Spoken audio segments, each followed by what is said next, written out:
This is the Louie T Network.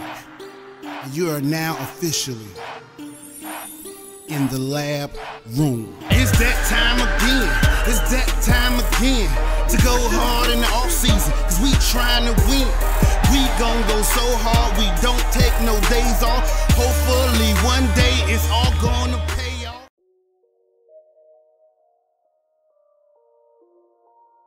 Who else could it be but me, your man, Louie T? Welcome to the 2017 Draft Wrap-Up Series, where your man Louie T aims to break down all 32 teams in the National Football League's 2017 NFL Draft using our baseball grading scale, single, double, triple, home run. There are no strikeouts here in the Draft Wrap-Up Series, as we cannot tell how these players are going to pan out, and I don't want to discount any of these young men before they get their chance in the National Football League. So we will use that baseball grading scale on each and every single pick made. We'll apply bonuses when necessary, divide by the number of picks, and voila, you have your final grade, score, whatever, for that particular team. And we will rank those teams in the order of their grades at the end of this series. So you know this is the you pick format, meaning you guys going to pick the next team up in the series. Now, not after this particular team. We already have a team next after the Cincinnati Bengals, which we're doing today. Tampa Bay Buccaneers will be next after them. After the Buccaneers, though, free for all. Everybody go in, get yours.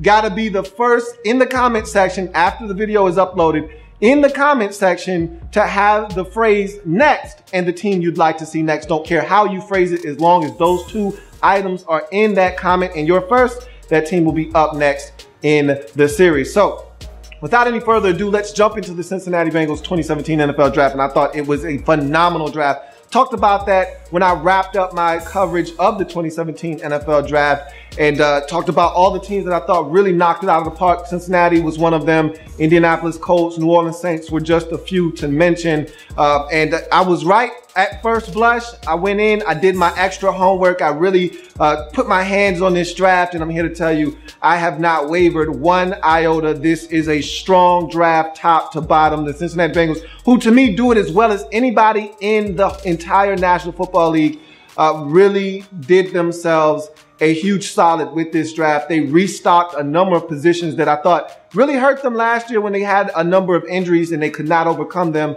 And I think they're going to be a much stronger football team because of this 2017 NFL Draft. Let's jump into what they were able to accomplish. We start in the first round, 9th overall selection, wide receiver out of Washington. John Ross is the selection.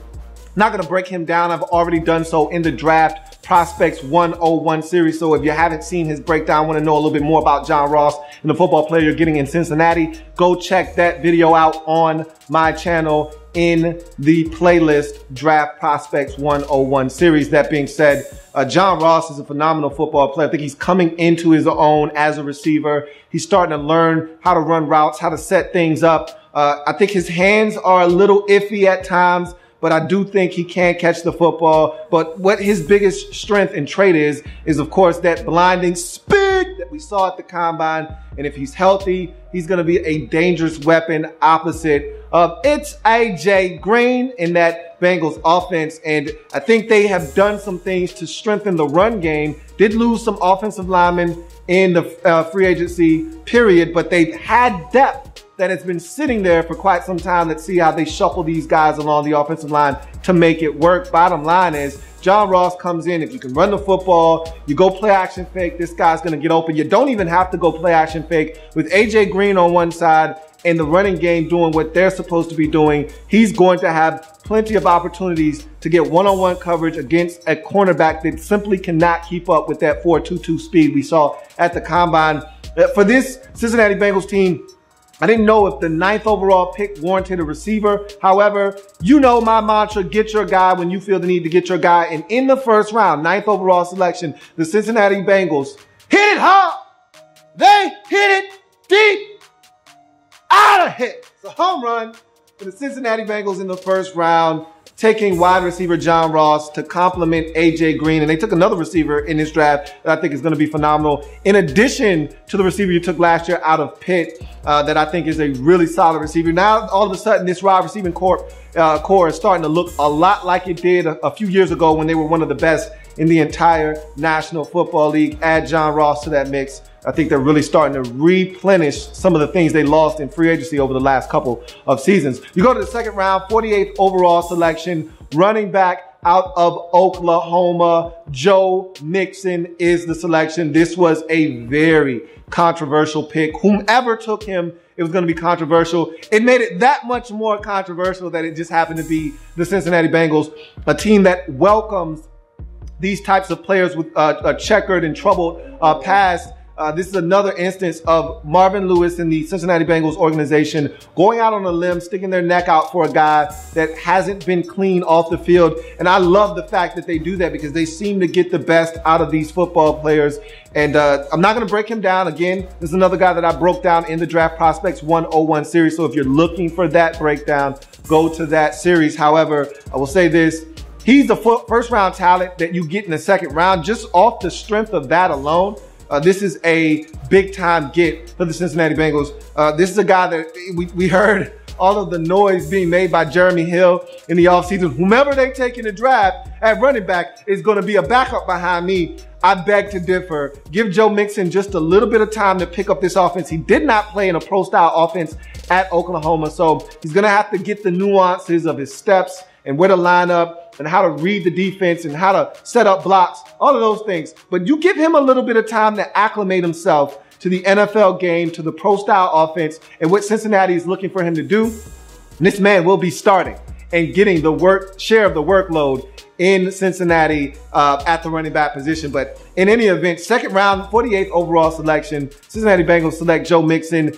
It is a no-doubter. You can put it on the board. Yes! It's another home run for the Cincinnati Bengals as they go back-to-back jacks to start their 2017 NFL draft with some heavy hitters on the offensive side of the football. We're going to move to the third round, and this is where the Bengals start to do a lot of their damage. Every time you see the Bengals dominate a draft, it's usually in those mid-rounds. Now, don't get it twisted. The first and the second round picks were extraordinary, but this is how you build your football team. This is where the depth comes in. They had a lot of injuries, didn't have the depth they've had in past seasons last year, and it hurt them in a major way. These are the types of picks from the third to the fifth round where you start to see teams build their depth. And this is where Cincinnati, to me, does it the best out of anybody. They start getting these really quality football players that are going to add good depth to the roster. Here's a guy in the third round, 73rd overall selection, defensive end out of K-State. Jordan Willis is the pick. What you talking about, Willis? We're going to talk about Jordan Willis and what he brings to the table. I'm going to start with his size at 6'4", 255 pounds. He's got the requisite size to be able to play a base 4-3 defensive end, which is what the Cincinnati Bengals run, which is what they're going to ask him to potentially do for them in this defense. And I think he does it very well. He can probably even put on another 5 to 10 pounds if need be to be a little bit more stout and sturdy at the point of attack. But to me, he's already stout enough at the point of attack. And I think he's a guy that has the length necessary at the defensive end position to set a physical edge, very strong hands. The next pro is his hands, and the strength in his hands, more importantly, to me, is what allows him to be extremely stout and physical at the point of attack. He has very heavy hands, does a really good job of hitting that offensive lineman with a sharp blow to really knock them off balance, give him an opportunity to extend those hands, which allows him to do a really good job of stacking and shedding in the run game, allowing him to get into the backfield. He does a really good job of playing around the line of scrimmage, which is another pro of his. Around the line of scrimmage, plays on the other side of that line of scrimmage. A lot of tackles for loss throughout his career at K-State, did a lot of good things in the run game. And I was really impressed with his ability. He's not one of those guys that you can't block on the backside. Did you just allow, okay, we're not going to block him because he shouldn't be able to get into this play. He's a guy that will make a play. If you don't block him on the backside of a play because you're running away from him, he will run down the line and make the tackle before that running back really gets an opportunity to get going on the other side of the play. So this is a guy with tremendous athleticism, 4'5", 40, a 39-inch vert, and an 11-1 broad, or excuse me, a big-time vert that allows him to get off the snap quickly. Now, what you will find with Jordan Willis is his best attribute is some quickness off the snap. Now, there's a little bit of a discrepancy there. We'll talk about that a little bit later on, where I feel like if he can fine-tune some things, that quickness will be highlighted even more so in the future. But he's got quickness off the snap that allows him to win and get around the edge. And we'll talk about some of the things that I feel like he can do a little bit better, potentially to enhance his ability to get to the quarterback. But one thing's for sure, this guy is stout at the point of attack, sets a very physical edge in the run game. And the next pro, he's got relentless effort. This is a guy that, like I said before, you got to block him on the backside or else he'll make a play. He's not going to give up. If that first initial rush doesn't work, I saw countless times on tape where he would get a sack just because it was a second or a third effort. Quarterback didn't get rid of the football and he's looking to scramble outside of the pocket, and he runs into number 75, Jordan Willis, who makes the play. And so he's a guy that just comes with relentless effort on every single snap. You know what you're getting out of this guy. High motor, high effort player is Jordan Willis. And finally, heavy collegiate production at K-State, 26.5 career sacks, including his highest total in 2016. You always want a guy who is ascending upward as he's going into the league. And 40.5 tackles for loss throughout his career. I told you this is a guy that plays on the other side of the line of scrimmage. That number right there is proof enough. So this is a guy that continues to get better and better, and left K-State playing his best football, was one of the leaders on that football team. So it was a quality football player. And I thought he had an outstanding combine, which I think really started to help him gain some steam to end up being a third-round pick in this draft. Let's talk about his cons, however. He's tight-hipped. And what that means is he's not going to bend that edge. He's not going to run that track as we talk about with pass rushers. He's not going to be a Von Miller. He's not going to be a Justin Houston type guy where you see, and I always use DeMarcus Ware as my best comparison, as a guy that can bend that edge, who gets to that point where you get to that tackle is about to meet you, and you dip that shoulder and you bend at a 45-degree angle and you shorten that edge. That's what you want to do as a pass rusher, is you want to shorten the edge to get to the quarterback. And if you can shorten the more you can bend, the quicker you can get to the quarterback, the faster you can shorten that edge and really put the pressure on that tackle to be able to push you around the pocket. So he doesn't have that ability because his hips are tight. He doesn't bend at a very sharp angle. So tackles are able to rebound against him and push him up the field. So that's one of the things. I don't think there's anything he can do about that. He's just a tight-hipped guy. Limited move Rolodex and late counter is the next con. He's got 3 moves that he wins with on a consistent basis. Speed, just pure speed up the field. Speed with hands. Okay, so maybe the speed isn't fast enough off the line of scrimmage, and I'll talk about why that speed may not be fast enough off the line of scrimmage, but maybe that speed isn't fast enough off the line of scrimmage. He uses his hands to defeat the block of the tackle, and he wins that way.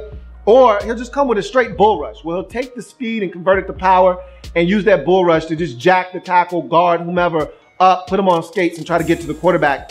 But what you will find with him is that there are other moves that he is actually adept at. He just doesn't use them often enough. Like, I was amazed because I saw him on a rush against Texas where he goes up the field. The initial speed rush doesn't work, and he pulls off a spin. And it is a gorgeous spin, and the quarterback just happens to be coming out of the pocket. He spins back, folds back into the play, tackles the quarterback, Shane Buechele, for a sack. And just like that, they got to punt the football. And it's those types of plays where you say, why don't you do that more often? Why don't I see the spin from you more often? Why don't you go hard outside, back inside? Why don't I see swims from you? Why don't I see consistent rips from you? A dip and a rip. He's a guy that gives you essentially the same rush every time. You kind of know, you can predict where he's going with his rush because he doesn't really change up what he's doing. And the counter doesn't come fast enough. If Shane Buechele gotten rid of that football, he wouldn't have gotten a sack. It was because he held on to it and then was flushed out of the pocket that late counter, that late spin gave him an opportunity to clean him up and get the sack. I'd like to see him use that counter a little sooner. Okay, speed rush didn't work. Let's spin back to the inside and see if I can't hit home. I'd like to see him do that a little bit faster. And that's all a technical flaw. Those things can be cleaned up. I think he can use and utilize some of the moves that he has a little bit more. And I think he can be a little bit better with his counter rush at the next level. And that's all things that can be taught. So I like that fact that he's got some different tricks in his bag. He just didn't use them enough. And then finally, the reason why I say the speed isn't always legit, and he's got this funny track style that he likes to use where his hands are in front of each other. He's not one of these guys that lines up with one foot behind the other like you generally see, and maybe one hand in the turf and the other hand up. He's got both hands in the dirt and both feet are parallel with each other. So it's kind of this weird track stance that he has. We've seen guys do it before, but it's just rare. Guys generally don't stand that way. But in any event, he's laid off the snap. And I noticed this watching him, that the ball will be snapped and there will be about a good second or so before he realizes, oh, ball snapped. He doesn't go off the first movement. He goes off, and which is fine because you're going to eliminate jumping off sides by doing that. But a lot of times he doesn't get off the snap fast enough for me. I think he gives up a fraction of a second just watching the football, and that allows the tackle to get out of their stance. When he does get off the snap immediately, I think he wins a lot of the time, and that's when you'll see him really put pressure on that tackle to have to rebound and push him around the edge, or the quarterback's going to have to step up immediately because he's shortened the edge. But nonetheless, I'd like to see him get off the snap quicker with more consistency, but that's no here nor there. Bottom line, Jordan Willis is a good get for a Bengals team that I thought struggled to get to the quarterback a season ago. And this is a guy that's going to come in. I think eventually he's going to take over starter snaps at one of these defensive end positions. And I think he's going to be a guy that's going to contribute to this Bengals football team as a third-round selection. In the third round, 73rd overall selection, K-State defensive end, Jordan Willis for me is a triple. Really love this selection in the third round. I felt like this was one of the biggest needs. Opposite of A.J. Green, this was one of the biggest needs on the football team. Just getting guys that can get to the quarterback. I didn't think they did that well enough last year. And they doubled down on that, as you will see with the next pick. But I thought this was an important one because the next guy, I'm not necessarily sure if you want him on the field all 3 downs. Jordan Willis can be on the field all 3 downs. You go to the 4th round, 116th overall selection, edge rusher out of Auburn, Carl Lawson is the selection. And this is a guy that is a very intriguing pick because of his collegiate career. 6'2", 261 pounds is Carl Lawson, and the first pro is his strength. This guy repped 2 1/4, 35 times. You're talking offensive, defensive line numbers for a guy that's 261 pounds. That is impressive. And that play strength actually translates. That bench strength translates into play strength on the field. He's got an explosiveness about him, not only as an edge rusher, but a guy that can really take that bench press that I just talked about and convert it into power on the field. I watched him, and that's the next pro, so I'll go ahead and talk about the explosiveness because I think his first 2 steps are electric. When he gets off the football, he's got the ability to, and you watch that game against Oklahoma in the bowl game. Watch the first couple of snaps of that game. You can't tell me that this guy isn't explosive. He was juiced for what he knew was his final game of his collegiate career. Even though he was a junior, he knew he wasn't coming back. He had already walked with the seniors on senior day, so he knew that was his last. He was juiced for that bowl game versus Oklahoma. And he was out there running around, and he looked explosive and dynamic. And that was the Carl Lawson we had all been waiting for that we didn't get because the injuries had robbed us of it in 2014 and 15. Well, we got that guy in 2016, and that was really refreshing to see. Speed to power transfer is the next pro. I think he does that as well as about anyone in this draft in terms of edge rushers, where he just turns that speed into legit power and bench presses the offensive lineman. You turn on the Ole Miss game, and that right tackle just had himself fixed with Carl Lawson. He was bench pressing that tackle the entire game. There are at least 2 or 3 holding penalties that were called and another 2 or 3 that weren't called. Carl Lawson was giving that man work in that game and really wrecked Ole Miss in that football game. Flushed Chad Kelly out of the pocket numerous times with just a pure bull rush he was outstanding in that game. And that's where you see the 35 reps of 2.25 really coming into play and allowing that speed to transfer to legit power as a rusher. If you're a finesse tackle, the guy you don't want to see in front of you is Carl Lawson. I can assure you of that. Start at the point of attack. This is a guy that can hold his edge. At 261 pounds, has no problems whatsoever. And repping 2.25, 35 times, no problems whatsoever setting a physical edge. Good hand usage. I don't think it's great, but I think it's a really solid usage of his hands to defeat blocks, to get to the quarterback, to defeat blocks in the run game and give himself an opportunity to stack and shed, which I think he can do better. We'll talk about that a little bit later on, but I think he does use his hands well enough to help him get to the quarterback. Relentless motor. That's one thing you will find with Carl Lawson. He's not going to give up. Another one of these guys that will fall into some sacks just because he's hustling. He does a lot of his work early though, and I admire that. The guys that scare me at the next level are the guys that's compiling 10.5 sacks, but 5.5, 6 of those sacks are just coming off of sheer hustle and the quarterback holding on to the football and you on your second or third effort getting to the quarterback, which is fine. But again, generally speaking, at the next level, quarterbacks are going to get rid of the football. You're not going to get third and fourth effort sacks.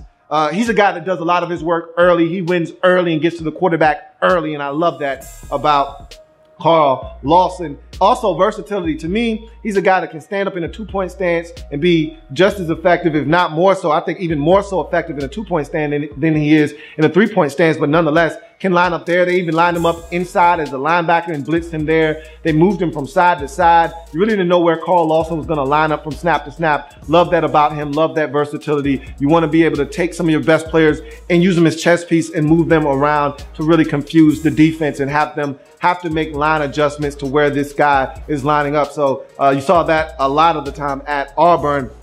And I didn't say this about Jordan Willis, but I should have. Much like Willis, Lawson is a guy that goes after the football. Willis especially, though, is a guy that will get the football out. Willis is one of those guys that even if he doesn't hit the quarterback, on his way around the quarterback will extend his long arms and knock the football out. Lawson is another guy that when he hits the quarterback, ball does come out quite often. And so I love that about both of these pass rushers, the ability to get the football free and give his team a chance to force and generate a turnover and create a short field for the offense. You go to the cons for Carl Lawson. To me, he projects better as a 3-4 outside linebacker. I think he would have been better served being selected by a team that is a true 3-4 3-4 alignment. Defensively. Again, in this league, you're going to probably spend 35 to 40% of your time in your base defense. So, I mean, really, what are we talking about here? But I think he's a lot more effective in a 2-point stance as a guy coming off the edge than he is with his hand in the dirt in a true 4-3 system. So I would have loved to have seen him be selected by, say, a Pittsburgh Steelers football team or a team like the Ravens who run a true 3-4 scheme where he would have been in a 2-point stance and been able to rush off the edge that way. Not saying that he can't stand up because he did it at Auburn when they were in a four-man front. When he would stand up, and I think he's better. He's more explosive that way and less explosive when he's got his hand in the dirt in a 3-point stance. So I'd like to see him actually stand up and rush if that is at all possible.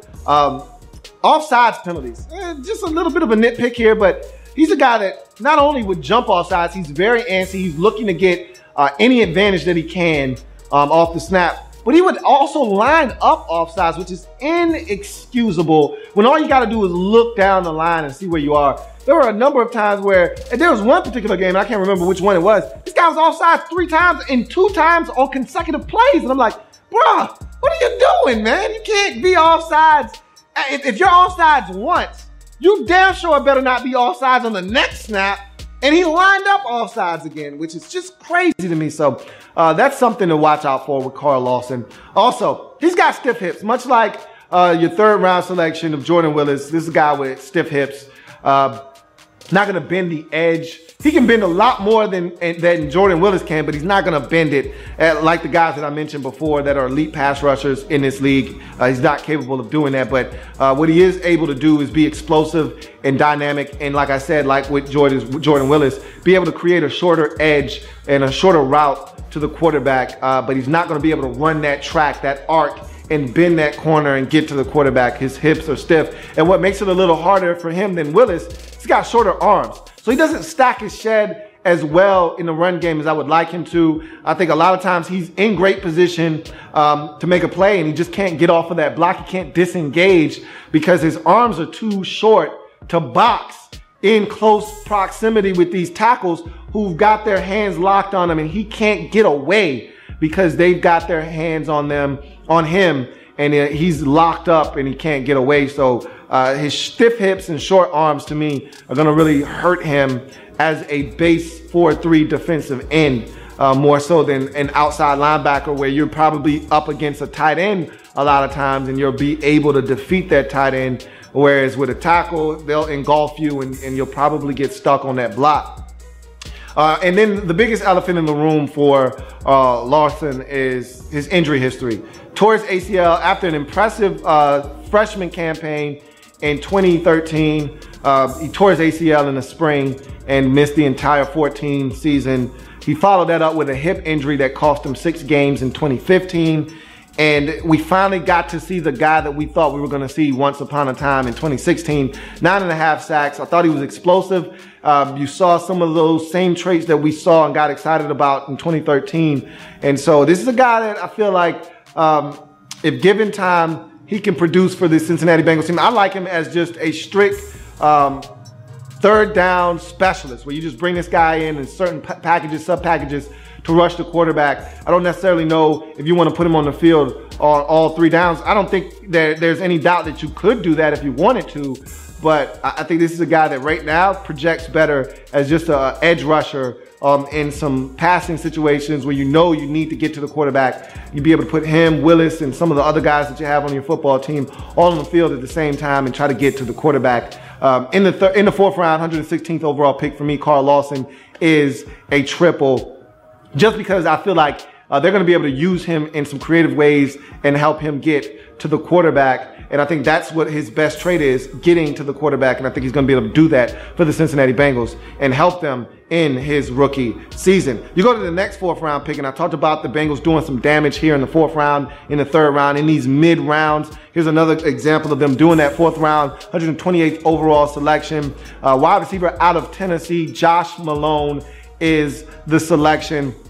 Here's a guy that is a height, weight, speed specimen. That's the first pro. 6'3", 208 pounds. This guy can pick him up and put him down. Speed is the next pro. He's a vertical threat. I'll take it a step further. This is a guy that was a big play threat at Tennessee. He ran a 4.4 flat at the combine, which was an amazing time. Blazed the combine. I thought he caught it well all day long at the combine. And on the tape, it speaks to his hands as well. He's got really good hands. But he averaged damn near 20 yards a catch at Tennessee in his final season there.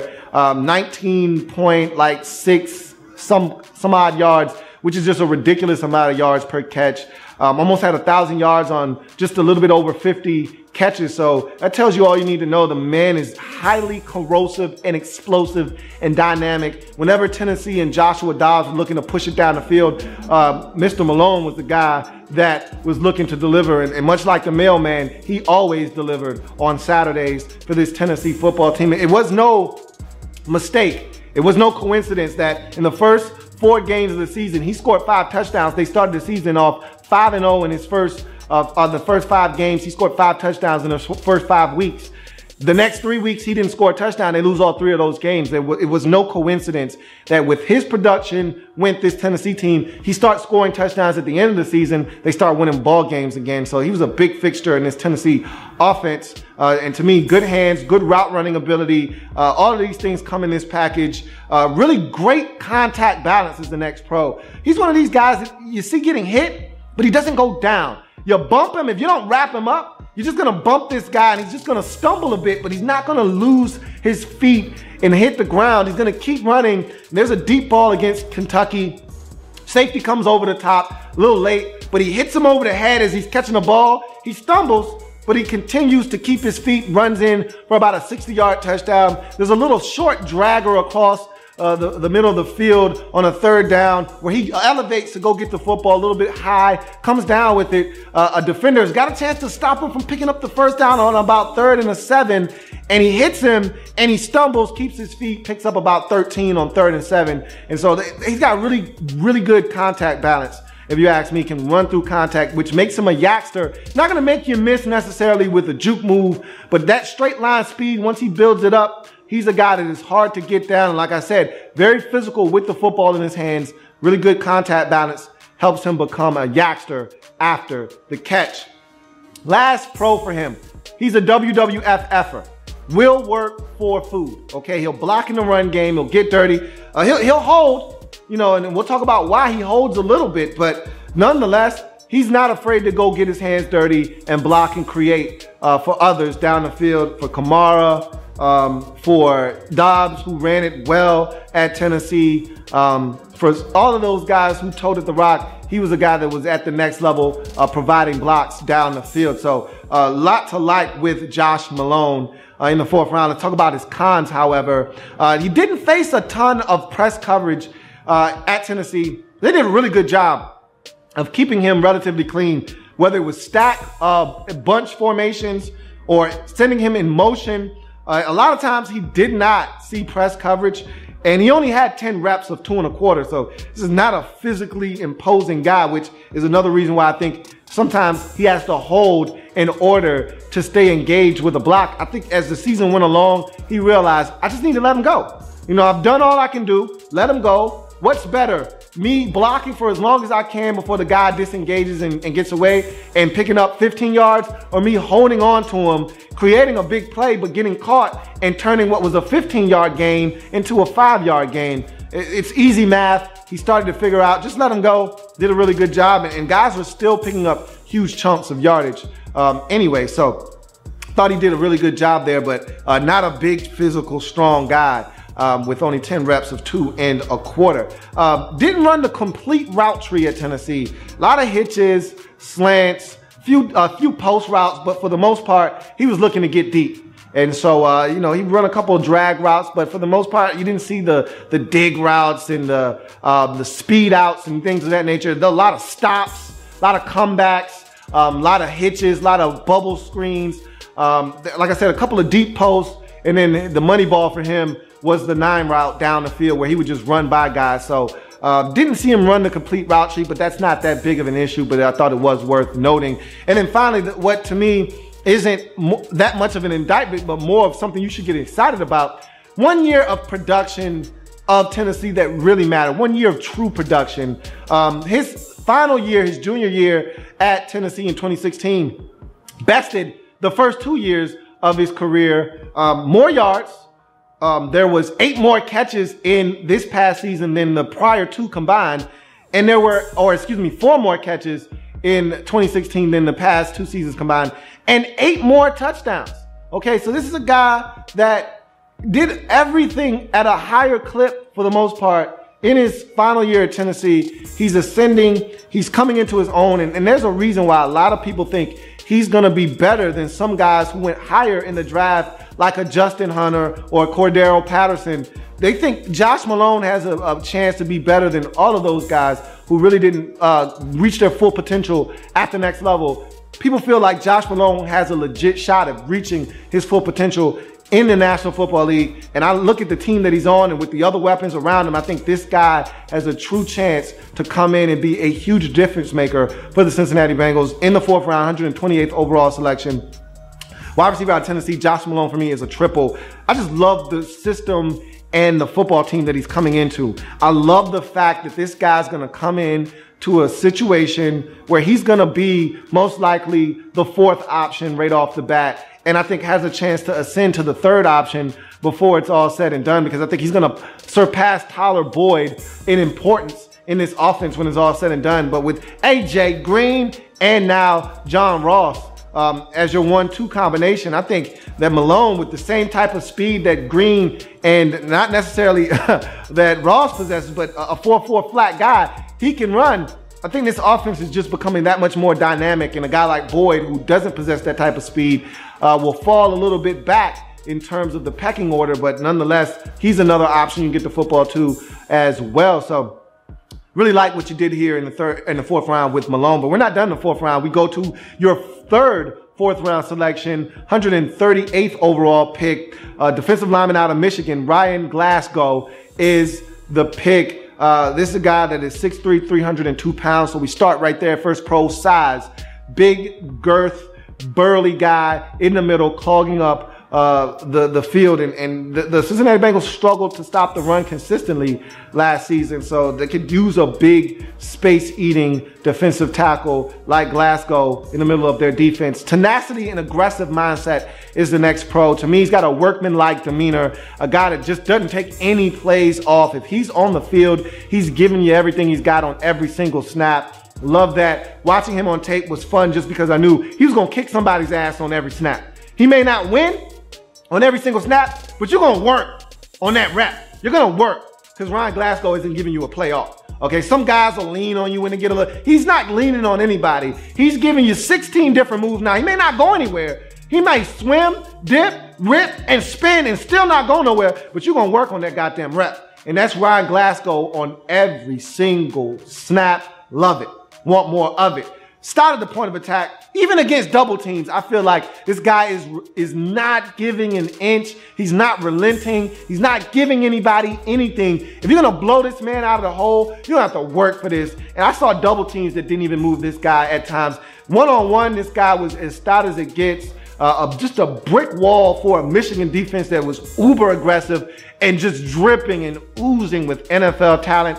And he was among those guys, helping them up front really do damage against opposing teams in college football.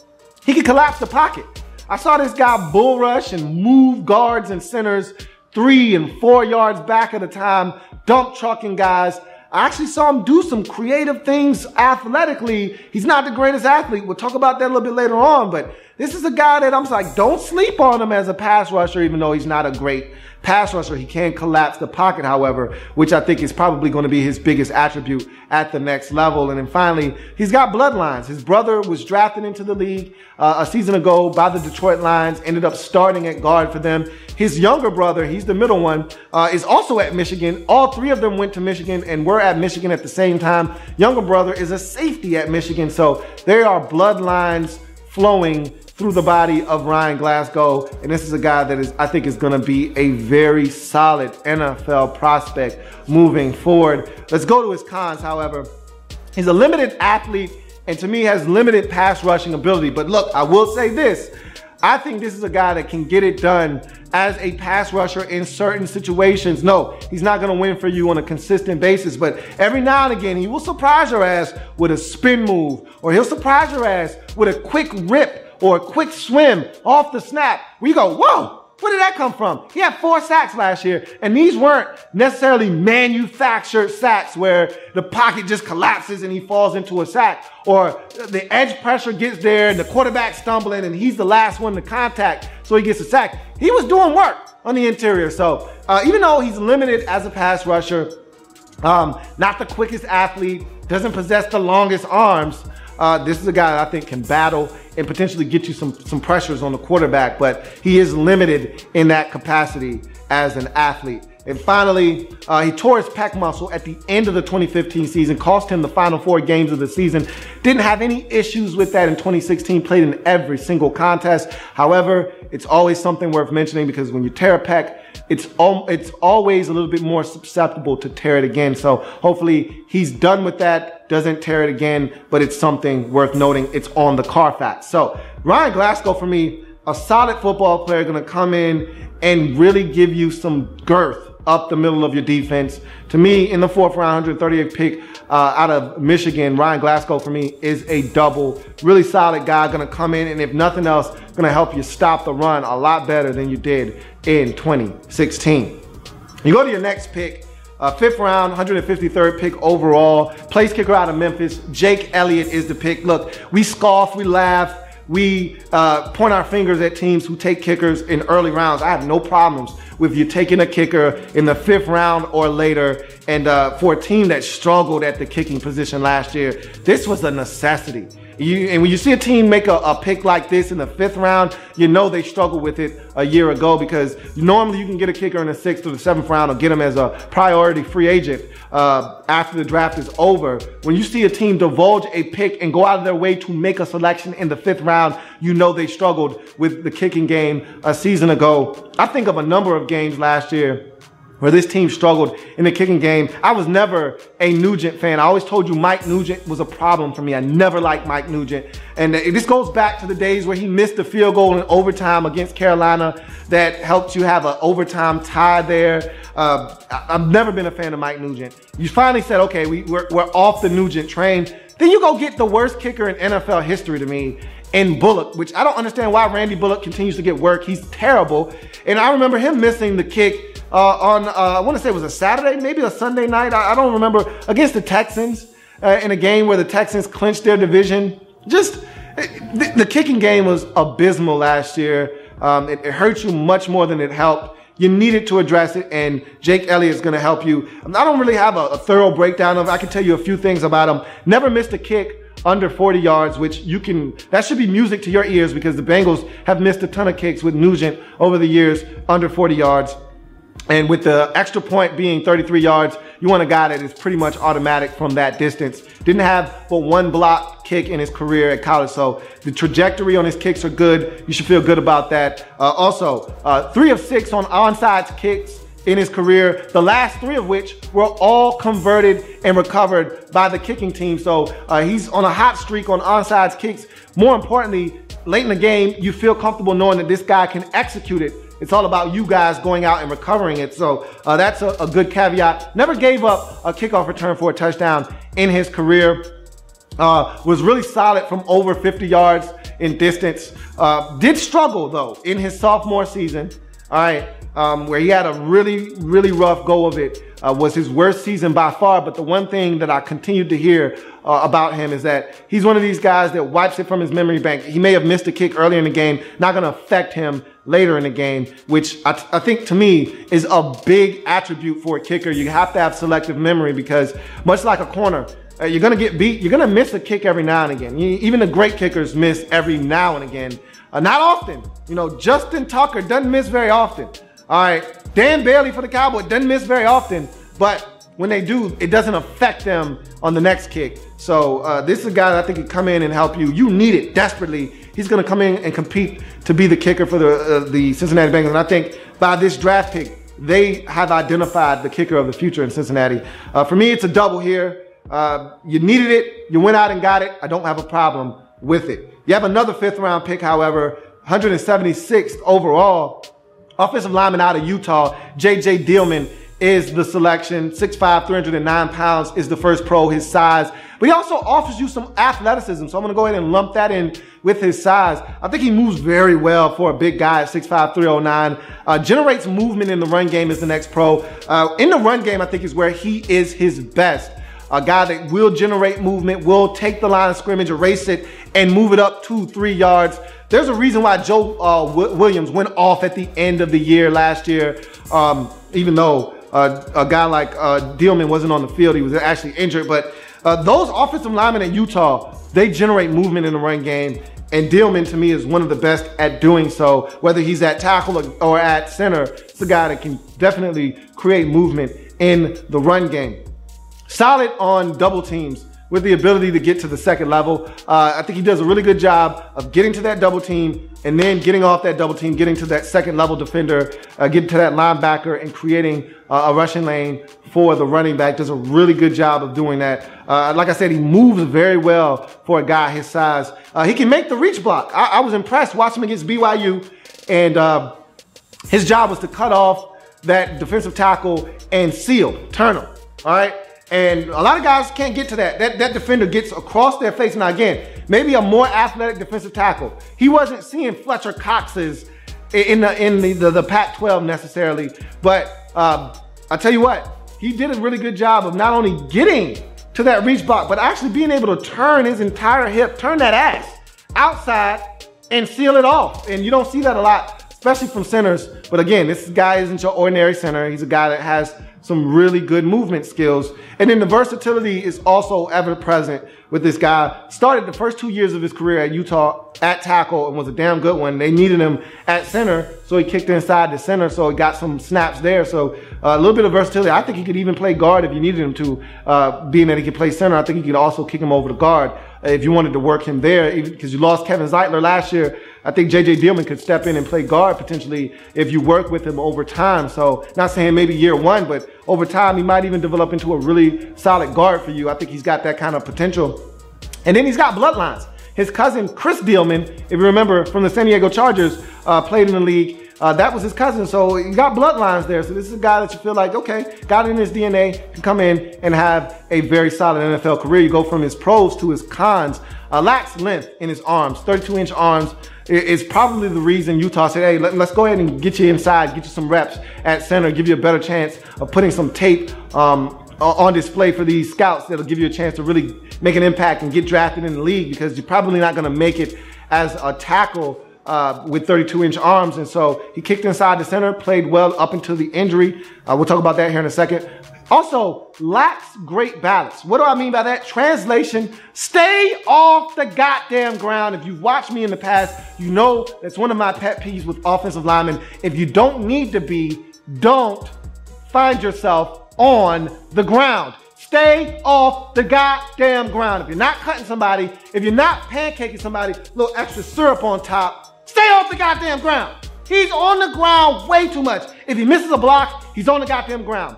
If he's trying to reach somebody, he'll just fall and be on the goddamn ground. If he's trying to get to the outside, he'll fall and be on the goddamn ground.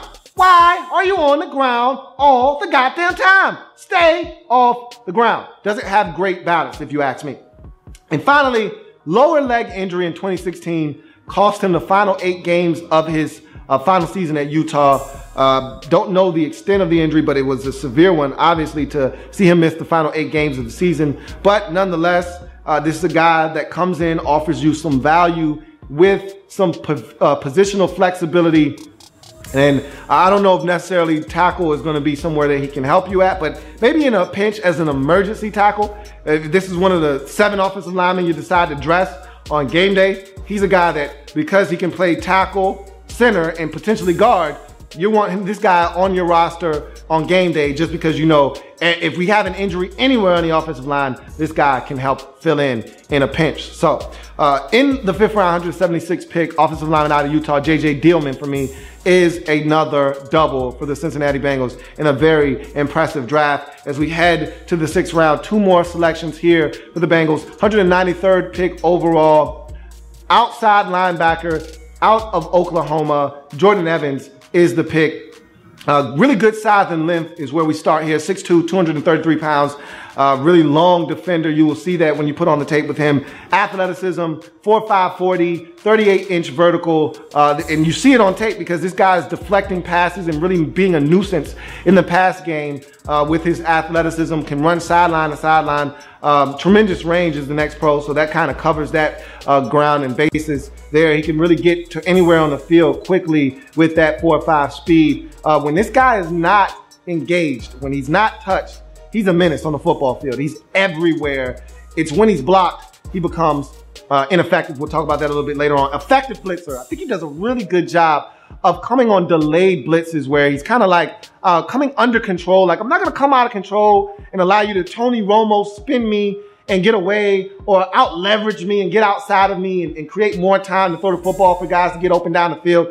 I'm going to come under control, and then I'm going to take off at the last second, and I'm going to explode, and I'm going to get you. He does a really good job of doing that. When I watched him against Baylor, very impressive blitzing from him off the edge, well-timed.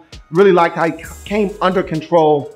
I think that's something else that you can utilize with this guy on the football field. Outstanding awareness. I love him out in space as a defender in the pass game. I think his coverage skills are just off the charts. He's a big asset in the coverage game, whether it's man or zone drops. This guy is outstanding. 4 interceptions. Could have easily had 5 or 6. I saw him drop one that went, but it was a wet day. I'll cut him a break because the guy can catch the football. I had one go right through his hands against Oak State, but he was phenomenal in picking off passes.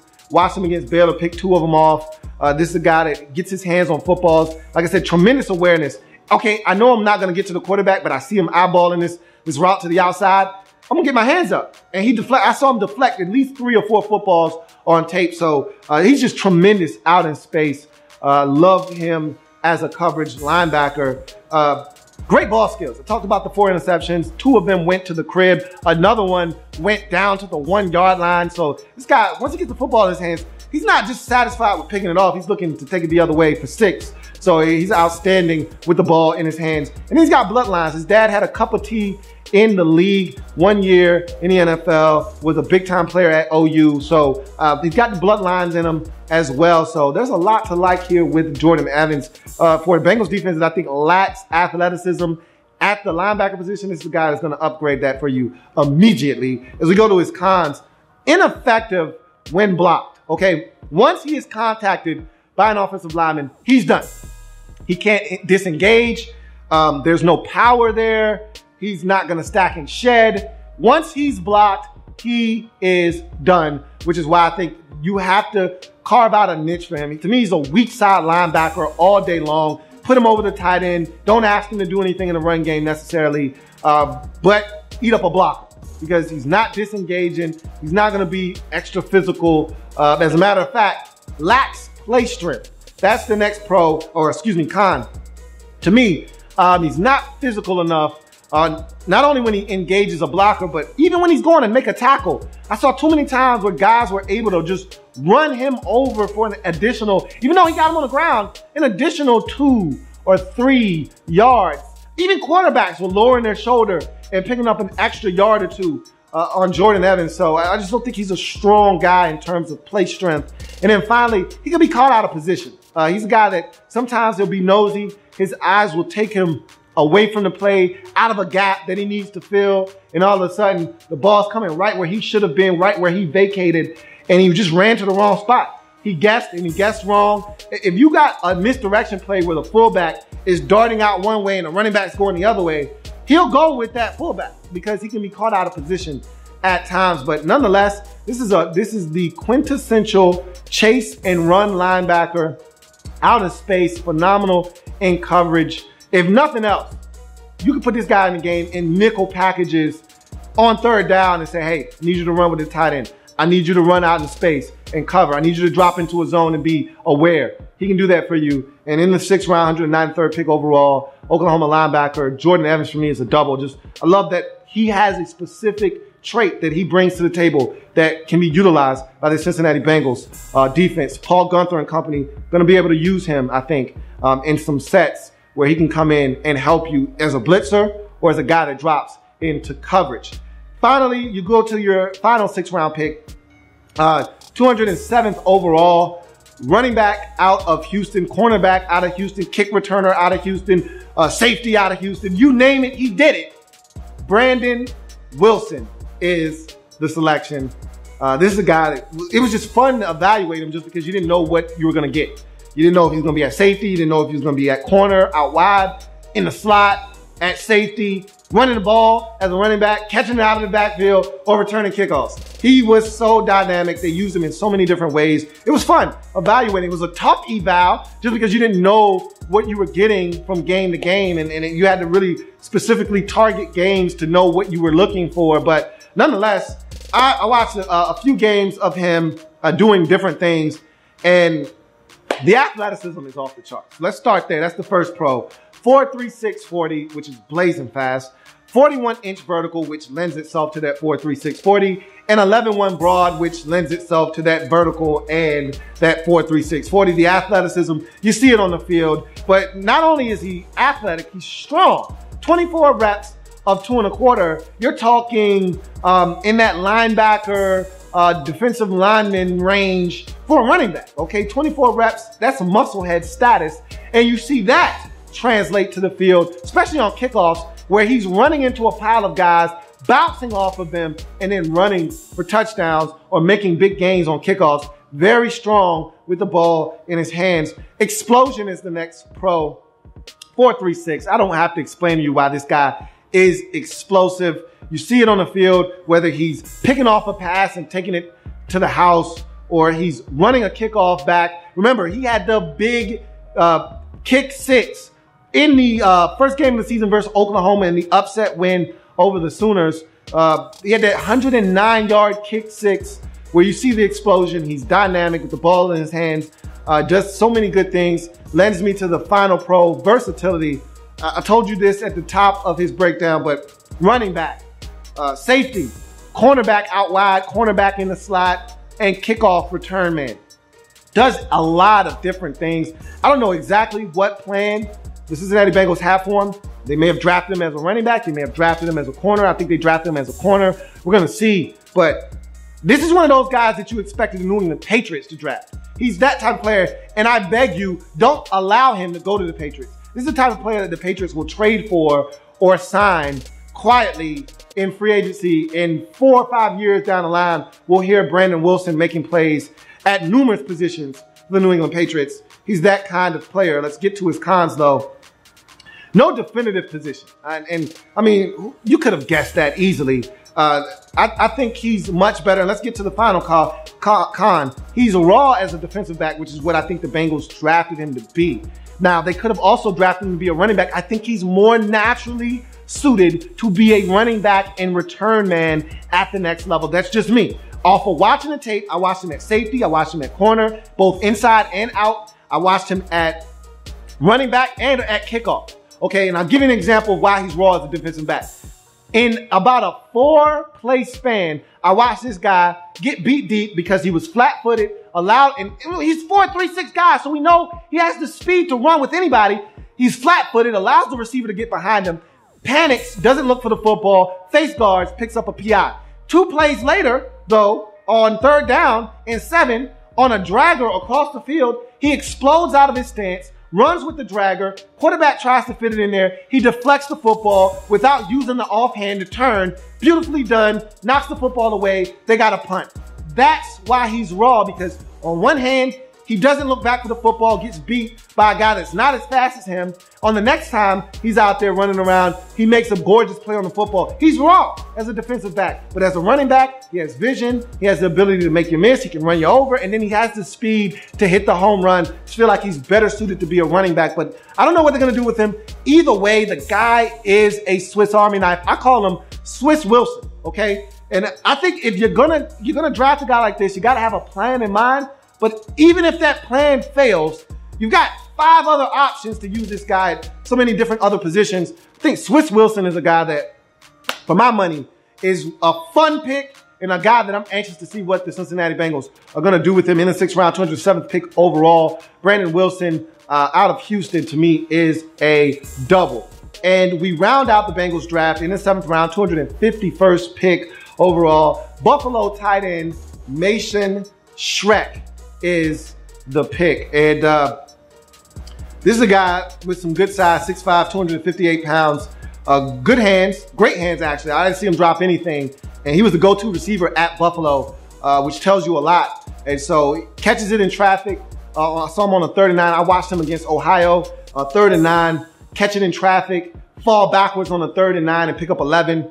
He's a yakster in that same game against Ohio, catches a wheel route up the sidelines, runs over the safety, then jumps over him and runs for a touchdown on about a 60-yard touchdown in that game. He's a really solid route runner, gets open, saw him run a speed out, saw him run a curl, hook up right over the middle of the field, saw him run the wheel route, saw him run a number of different routes, feel comfortable saying that he's a solid route runner. And formational flexibility, you also get that with him, a guy that you can line up everywhere. They lined him up in tight, they detached him as a U, put him in the slot, put him out wide, put him in bunch formations, put him in the backfield. Like I said, this is a guy that at Buffalo was the biggest receiver that they had, the biggest guy that they were trying to get the football to. So they moved him around, as you see quite often in college football with tight ends. And then finally, you go to his cons. To me, offers little in the way of blocking. I think he could be better. And at 6'5", 258, I think he could be a much better blocker than what I saw on tape. I'd love to see him improve in that facet of his game. If he wants to make an NFL roster, I think he needs to block better, because at 6'5", 258, running a 4.7, which is really good time for that kind of size. But you don't stand out in one particular area. You better play some hellified special teams, and you better block better if you want to make a living in this league. And so I'd love to see him block better And then 1 year of true production at college. His first 3 years combined all pale in comparison to the 1 year he had in 2016. He had more catches in 2016 than in the previous 3 years combined. He had more yards by a lot in 2016 than the first 3 years combined. And he had way more touchdowns in 2016. It wasn't even close in 2016 than he did in the first 3 years combined. So this was the one true year of production. That should scare you, but on the other hand, it should tell you that he's getting better as a football player as well. So in any event, there's a lot here to work with. And at the tight end position, it seems like the Bengals have a million tight ends, but it seemed like last year we saw way more than enough of C.J. Uzomah. I don't want to see a lot of C.J. Uzomah, so maybe a guy like Mason Schreck will give you a little bit of depth there if he can make this squad. I don't expect him to, but nonetheless, in the 7th round, 251st pick, Mason Schreck out of Buffalo, tight end, is a double to round out this Cincinnati Bengals draft. It was a hell of a draft by the Bengals, like I said, really impressive. You get a bunch of offensive guys at the top, then you stockpile this football team with rushers with your next 2 picks, then you go back to the offensive side with Josh Malone. I thought it was a strong start. Then you handled some needs in the middle. Need to stop the run better. You get Glasgow, Jake Elliott to kick the football, which you needed that last year.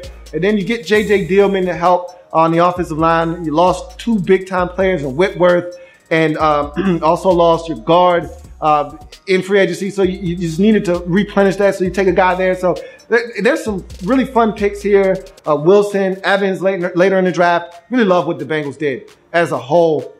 So you tally up their points. A couple of home runs. You got 1, 2, 3 triples, which offers you a triples bonus. Then you have 6 doubles, which gives you 4 doubles in terms of bonuses. You add all of that up, and it's a 40. Divide by the number of picks, 11, and it's a 3.64 triple for the Cincinnati Bengals in the 2017 NFL Draft. What a draft. I think it's going to be tough for anyone to top that in this series. We'll see what happens. There are some other teams that might have higher scores, but they had 11 picks. To have that high of a score with 11 picks, it's going to be tough to beat the Cincinnati Bengals in this draft. But that's going to do it for your man Louie T here on the 2017 NFL Draft wrap-up series with the Cincinnati Bengals. If it happens in the National Football League, whether big or small, we cover it all here on the Louie T Network. We got a bunch of teams to break down, so come on back and join me. Love this draft. Let's break down some more. See you next time.